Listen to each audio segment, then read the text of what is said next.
कभी सोचा है कि हमारे सिर के ऊपर घूमता पंखा या घर में पानी चढ़ाने वाली मोटर आखिर चलती कैसे है? आज हम एक ऐसी ही टेक्नोलॉजी के बारे में बात करेंगे जो हमारी दुनिया को चुपचाप चला रही है, इंडक्शन मोटर। ये एक बहुत ही सरल लेकिन जबरदस्त आविष्कार है जो बिजली को उस घूमने वाली ताकत में बदल देता है जिसके बिना शायद हमारे रोजमर्रा के कई काम रुक जाएं। चलिए समझते हैं इस कमाल की मशीन को। इस पूरी बात को समझने के लिए हम इसे 5 हिस्सों में देखेंगे। सबसे पहले हम बिजली के पीछे की ताकत को समझेंगे, मतलब इसके बिल्कुल बेसिक फंडे। फिर हम देखेंगे कि कैसे एक अदृश्य खिंचाव और धक्का काम करता है। उसके बाद सबसे मजेदार हिस्सा, कैसे एक मैग्नेटिक फील्ड को घुमाया जाता है। फिर हम मिलेंगे उस असली वर्क हॉर्स से जो हर जगह काम आता है।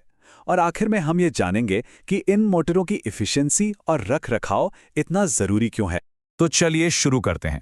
देखिए, किसी भी मोटर को समझने के लिए ना सबसे पहले हमें उसके ईंधन को समझना होगा, और वो ईंधन है बिजली। अच्छा, तो ये वोल्टेज आखिर है क्या? इसे ऐसे समझिए कि ये एक तरह का अदृश्य धक्का है।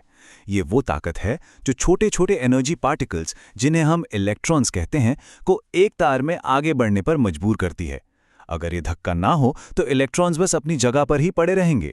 तो असल में वोल्टेज ही है जो उन्हें दौड़ाता है, उन्हें मोशन देता है।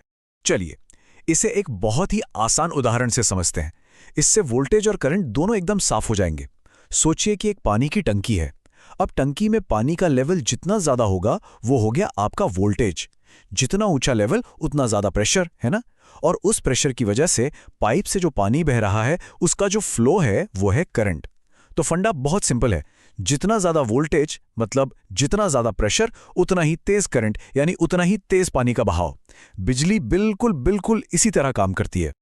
अब एक बात और, हर बिजली एक जैसी नहीं होती। जैसे हमारे घरों में जो पावर आती है वो होती है सिंगल फेज। इसकी पावर एक लहर की तरह ऊपर नीचे होती रहती है, और हर साइकिल में एक पल ऐसा आता है जब ये बिल्कुल जीरो हो जाती है, मतलब पावर एक लम्हे के लिए रुक जाती है।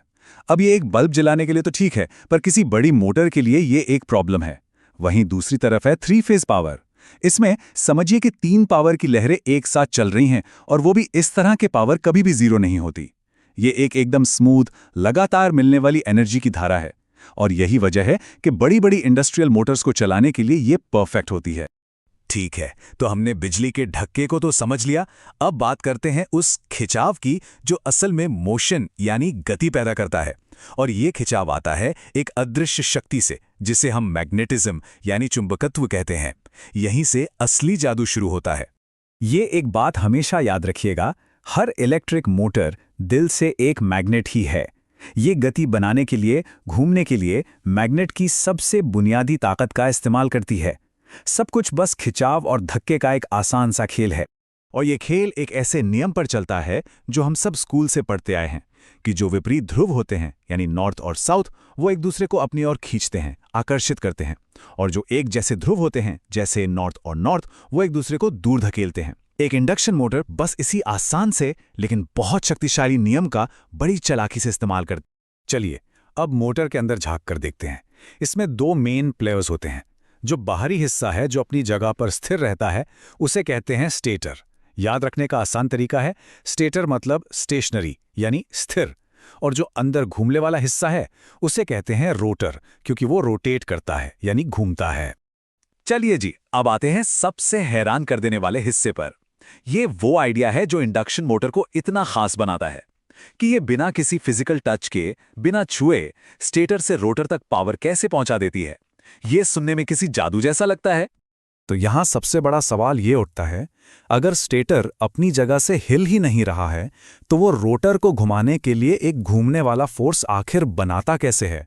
इसका जवाब इंजीनियरिंग की दुनिया का एक शानदार नमूना है। और इसका जवाब है रोटेटिंग मैग्नेटिक फील्ड, शॉर्ट में कहें तो आरएमएफ। जरा सोचिए, एक ऐसी मैग्नेटिक फील्ड जो खुद ब खुद घूमती है जबकि उसे बनाने वाले तार अपनी जगह पर स्थिर हैं। ये कमाल होता है स्टेटर में बहने वाली 3 फेज पावर की, उन 3 लहरों की परफेक्ट टाइमिंग और उनके मेलजोल से। और ये सब मुमकिन हो पाया है एक महान वैज्ञानिक माइकल फैराडे के खोजे हुए सिद्धांत की वजह से। फैराडे का लॉ ऑफ इंडक्शन कहता है कि अगर आप किसी तार के पास एक मैग्नेट को हिलाएंगे तो उस तार में अपने आप बिजली दौड़ने लगेगी। आज जो वायरलेस चार्जिंग हम इस्तेमाल करते हैं ना, उसके पीछे भी यही सिद्धांत काम करता है। तो देखिए यहां हो क्या रहा है। स्टेटर की घूमने वाली मैग्नेटिक फील्ड रोटर के कंडक्टर्स के ऊपर से गुजरती है। अब फैराडे के नियम के हिसाब से ये घूमती हुई फील्ड रोटर के कंडक्टर्स में करंट पैदा कर देती है। और याद है ना, जब किसी तार में करंट दौड़ता है तो वो क्या बन जाता है? जी हां, एक मैग्नेट। तो इस तरह रोटर अब खुद एक मैग्नेट बन चुका है। तो अब हमारे पास दो मैग्नेट्स हो गए, एक तो स्टेटर में घूमने वाला मैग्नेट और दूसरा वो जो अभी अभी रोटर में बना है। और जैसा कि हम जानते हैं, मैग्नेट एक दूसरे को खींचते हैं।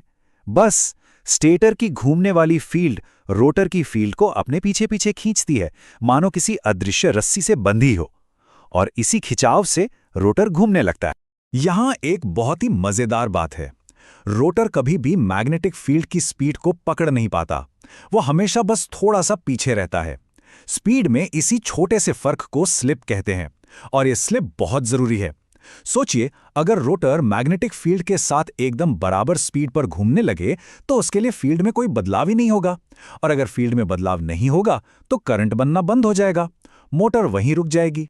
तो अब जब हम इस शानदार सिद्धांत को समझ चुके हैं, तो चलिए देखते हैं कि इस टेक्नोलॉजी का सबसे आम और सबसे जरूरी इस्तेमाल कहां और कैसे होता है।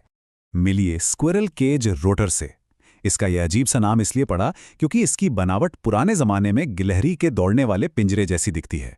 इसमें बस कुछ धातु की छड़ें होती हैं जो दोनों सिरों पर रिंग से जुड़ी होती हैं। ये डिजाइन इतना ज्यादा सिंपल और मजबूत है कि इसी वजह से ये दुनिया में सबसे भरोसेमंद और सबसे ज्यादा इस्तेमाल होने वाली मोटर है।